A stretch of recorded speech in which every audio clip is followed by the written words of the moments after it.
Saya udah coba pakai DJI Osmo Action Pro 5 ini selama hampir setahun. Sekarang saya mau sharing nih pengalaman saya sama kalian. Kayak gimana sih pakai action cam ini? Pertama kita ngomongin soal desain dulu deh, sama build quality-nya.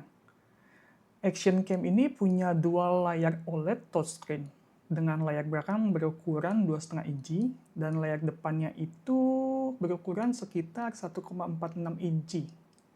Terus di atas ada tombol shutter atau record, di samping ada tombol power sekaligus quick switch. Terus dia juga ada USB port Type C. Terus, di seberang tombol quick switch itu ada tempat micro SD dan juga tempat baterainya. Yang nanti kita bahas juga tuh soal ketahanannya.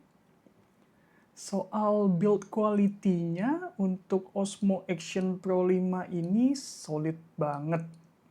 Permukaannya agak kasar mirip batu. Jadi feel-nya lebih durable lah. Dan juga kamera ini tuh bisa dibawa nyelam sampai kedalaman 20 meter tanpa casing tambahan. Fun fact aja, waktu unboxing kamera ini, pernah sekali nggak sengaja lepas casingnya, kameranya malah kesenggol jadi jatuh dari meja. Tapi pas saya cek, aman-aman aja sih ini kameranya. Terus untuk mounting magnetnya juga praktis ya. Letaknya ada di bagian bawah kamera ini. Terus kalau kalian beli kamera ini, kalian dapat satu case dan itu ada tambahan untuk mounting vertikalnya. Kalau hasil videonya gimana? DJI Osmo Action Pro 5 ini dibekali sama sensor 1/1,3 inci.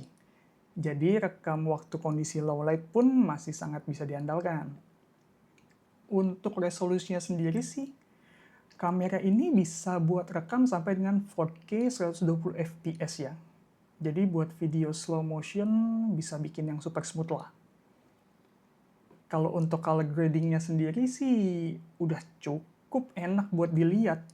Tapi kalau kalian mau color grading sendiri, kamera ini bisa kok rekam dengan format D-Log M 10-bit. Nah, kayak yang saya bahas tadi pas di mounting, kamera ini juga udah support vertical shooting buat short atau reels. Stabilization-nya.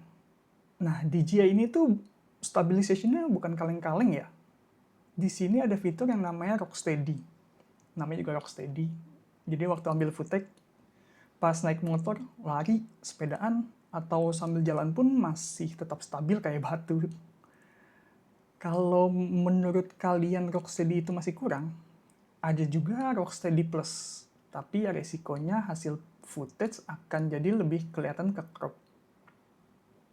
Terus ada juga fitur Horizon Steady. Ini tuh bikin footage tetap lurus ya. Walaupun kameranya miring-miring tuh, kayak waktu cornering, mirip-mirip Valentino Rossi. Salah satu keunggulan DJI Osmo Action Pro 5 ini ya dari baterai life-nya sendiri sih. Dengan kapasitas 1950 mAh, DJI klaim kamera ini tuh bisa record sampai sekitar 4 jam. 4 jam itu termasuk absurd ya untuk sekelas action cam. Tapi itu cuma di kondisi tertentu ya. Soalnya saya biasa record di 2,7K 60 fps dan itu waktu kondisi terik matahari sambil motoran. Itu bisa record sekitar 1 sampai 1,5 jam. Ini sih udah oke banget ya, soalnya biasa kan action cam itu keburu panas duluan sebelum baterainya habis. Oh ya, selain DJI Osmo Action 5 Pro ini pakai micro SD untuk penyimpanan datanya, kamera ini juga ada built-in storage sekitar 47 GB. Ini tuh convenient banget ya, kalau misalnya kita lupa bawa micro SD, atau micro SD kita udah penuh. Sama satu lagi nih, kalau kalian punya DJI Mic 2, atau DJI Mic Mini 2 deh, kayak yang saya pakai ini, connectivity-nya tuh seamless banget. Jadi, kayaknya DJI tuh udah serius deh bikin ekosistem untuk gadget-gadget mereka. Tentu aja kamera ini sih nggak sempurna. Jadi selama saya pakai kamera ini ada beberapa kekurangan yang saya notice. Pertama, waktu rekam di tempat yang minim banget cahayanya, saya sempat notice ada jitter juga. Nah itu tuh nggak tahu, entahkah itu bug atau apa ya. Kedua juga, untuk mode super night, nah ini juga emang ada mode super night, tapi menurut saya agak kurang kepake sama saya ya. Jadi, kelihatannya tuh nggak terlalu beda sama mode night, selain penggunaan baterai yang lebih boros.